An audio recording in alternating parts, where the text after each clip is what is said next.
know who need to hear this. This message gonna hit home. It's gonna hit real hard.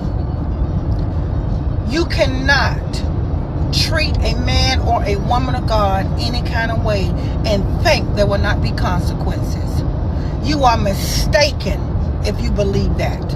You are living in a lie if you believe that. You ought to be ashamed of yourself for treating people who have been good to you bad, for doing people wrong who have done you right.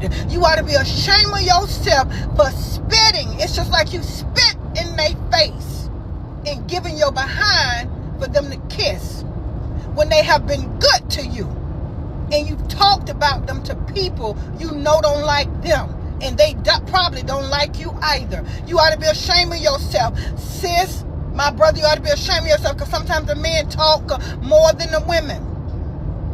But there is a God to answer to him right now. There are consequences being executed all over this world because of the way that you have treated one another, the way you have talked about one another, the way you have mishandled one another. You have taken the heart of one that loved you and abused it, manipulated it, deceived it, and you ought to be ashamed of yourself. And now you are reaping the consequences, and they might not know what you're going through, but God is revealing what is happening so that you can get prayer, because you do know what you are doing. It's not that you don't know what you're doing. You know what you're doing. You just don't know how to stop, because the thing that drives you is called sin, jealousy, envy. The simple fact that they got what you want and that you want to be who they are, and you cannot and you will not, and it's called witchcraft, and it is evil, wicked works, and God will not have it no more. And so now that judgment is here,